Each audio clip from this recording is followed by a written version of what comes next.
दोस्तों, आज के हमारे टॉपिक का नाम है कर्क रेखा एवं भारतीय मानक रेखा। कर्क रेखा एक अक्षांश रेखा है और भारतीय मानक रेखा एक देशांतर रेखा है। इन दोनों रेखाओं का हमारे जो दैनिक जीवन है इस पे बहुत ही महत्वपूर्ण प्रभाव पड़ता है।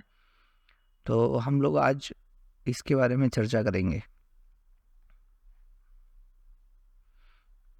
तो जैसे हमारे टॉपिक का नाम है कर्क रेखा एवं भारतीय मानक रेखा।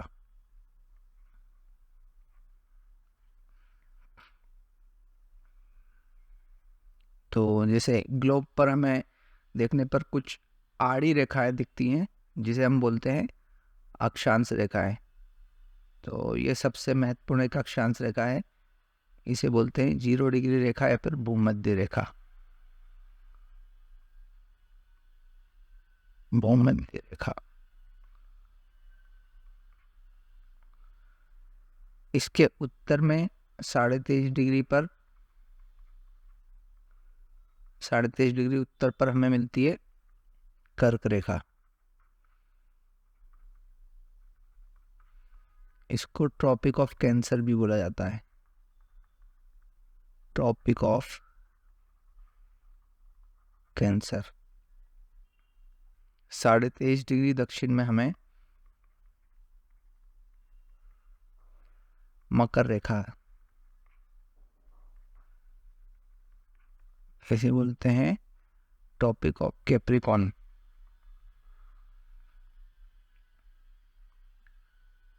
फिर 66.5 डिग्री पर नॉर्थ पर हमें आर्कटिक व्रत मिलता है।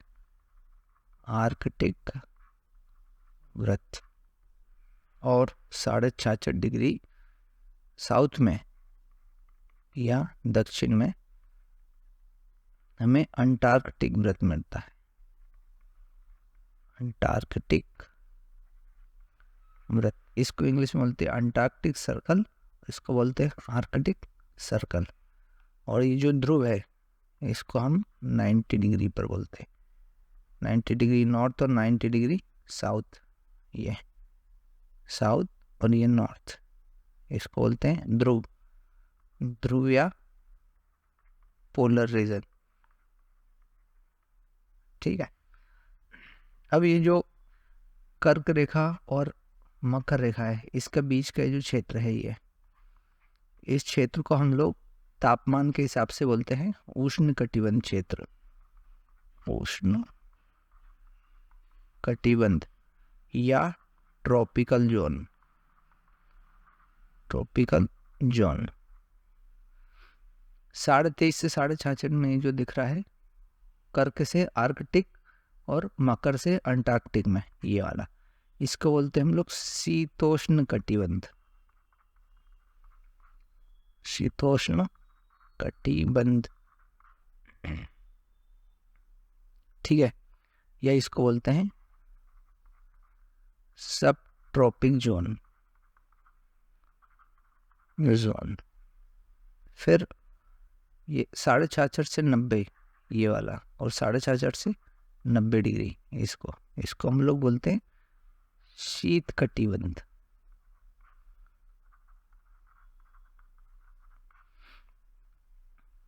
या फ्रीज जोन, ठीक है।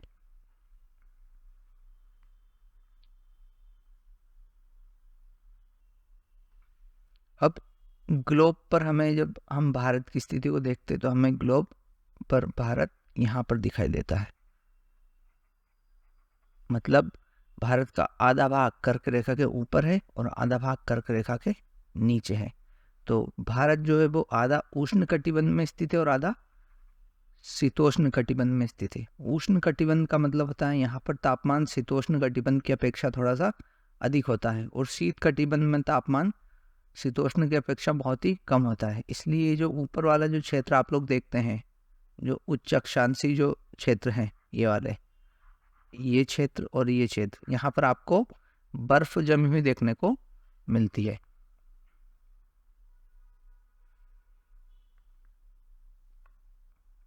तो अब हम लोग आगे बढ़ते हैं। ये जैसे कि हम लोग बात कर रहे थे, जो ग्लोबल आड़ी रेखाएं होती हैं इन्हें बोला जाता है अक्षांश, और ये जो खड़ी रेखाएं हैं इनको बोला जाता है देशांतर।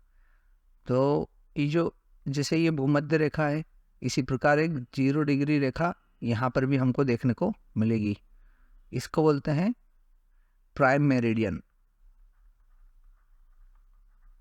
प्राइम मेरिडियन मतलब ये रेखा इंग्लैंड से होकर गुजरती है, और इस प्राइम मेरिडियन और हमारे यहाँ की जो देशांतर भारतीय मानक रेखा है उसके समय में 5.5 घंटे का अंतर पाया जाता है। 5.5 घंटे का अंतर। इस कारण से जब यहाँ पर 12 बज रही होती है तो भारत में उस समय शाम के 5:30 बज रहे होते हैं। तो अब हम लोग कर्क रेखा के बारे में बातचीत कर लेते हैं। कर्क रेखा जो है वो भारत के बीचों बीच से होकर गुजरती है और 8 राज्यों से होकर गुजरती है। तो ये 8 राज्य देखिए आप लोग कौन कौन से हैं। ये हैं गुजरात, राजस्थान, मध्य प्रदेश, छत्तीसगढ़, झारखंड, पश्चिम बंगाल, त्रिपुरा और मिजोरम। ये देखिए यह है कर्क रेखा, ये 8 राज्यों से होकर जाती है और भारत को 2 भागों में बांट रही है। अभी हम लोगों ने पढ़ा, ऊपर वाला भाग शीतोष्ण कटिबंध और नीचे वाला उष्ण कटिबंध क्षेत्र कहलाता है। अब ये देखिए भारत का पश्चिम पूर्व विस्तार और उत्तर से दक्षिण विस्तार कितना है। तो उत्तर से दक्षिण की हम लोग बात करते हैं, ये हो गया भारत का उत्तर और ये हो गया भारत का दक्षिण। तो उत्तर से जो दक्षिण का विस्तार है वो है आपका 3214 किलोमीटर, मतलब यहाँ से यहाँ तक जो विस्तार है वो है आपका 3214 किलोमीटर। और जो पूर्व से पश्चिम का विस्तार है, पूर्व से पश्चिम का विस्तार या पश्चिम से पूर्व का विस्तार, ये हम देखते हैं तो ये होता है यहाँ से यहाँ तक, ये पूरा हमको मिलता है 2933 किलोमीटर। 2933 किलोमीटर। जब हम इसमें से इसको घटाते हैं तो लगभग हमें 29 किलोमीटर प्राप्त होता है।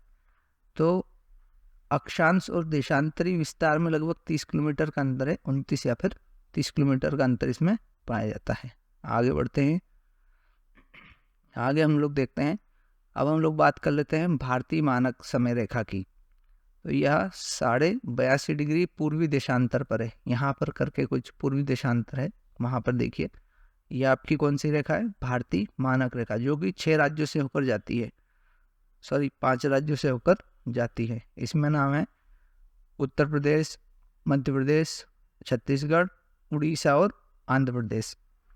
और हम लोगों ने जो पिछले स्लाइड में बात की थी कि यह भारतीय प्रमाणिक समय रेखा जो है ये ग्रीनविच समय से जीएमटी से लगभग 5.5 घंटे आगे है।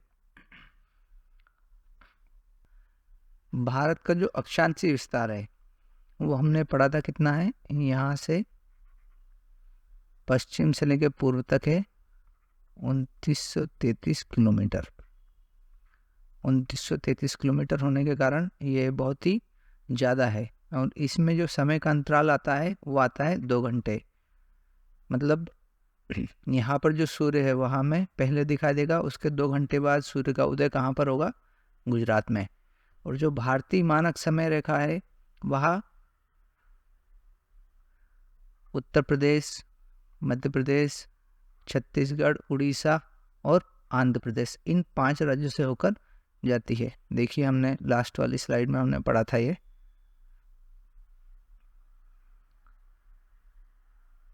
ये है आपकी 82.5 डिग्री पूर्वी देशांतर।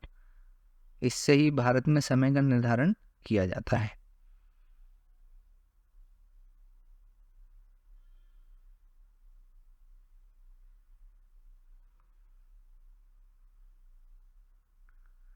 यह है भारत का क्षेत्रफल, यह है 32,27,263। यहाँ पर 3 मिस हो गया है, वर्ग किलोमीटर। मतलब ये जो पूरे जो भारत का जो अंदर का जो क्षेत्र है ये पूरा कितना है 32,87,263 किलो वर्ग किलोमीटर।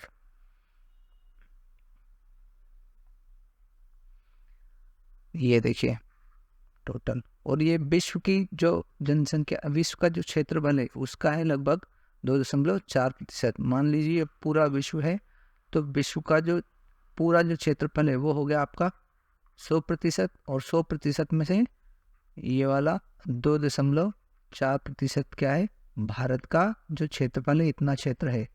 और क्षेत्रफल की दृष्टि से भारत जो है वो 7वें नंबर पर आता है। अब हम लोग देख लेते हैं कौन कौन से देश हैं पहले वाले। तो पहले नंबर पे आता है आपका रूस, जो कि एशिया महाद्वीप में स्थित है। दूसरे नंबर पे आता है आपका कनाडा, उत्तर अमेरिका महाद्वीप में।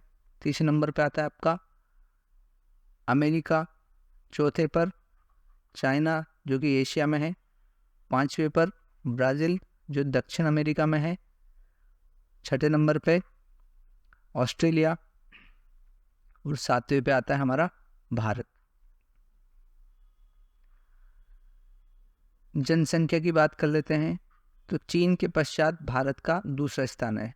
2011 की जनगणना के अनुसार जो भारत का स्थान है वो क्या है, सेकंड है। लेकिन अभी नवीनतम जो आंकड़े प्राप्त हुए हैं उसके अनुसार भारत ने प्रथम स्थान हासिल कर लिया। फर्स्ट रैंक है भारत की जनसंख्या में, ठीक है। और भारत की जो जनसंख्या है वो विश्व का 17.5% है 2011 की जनगणना के अनुसार। तो आपको ये मेरा वीडियो कैसा लगा प्लीज़ कमेंट बॉक्स में बताइए, और मेरे चैनल को सब्सक्राइब कीजिए। Thank you.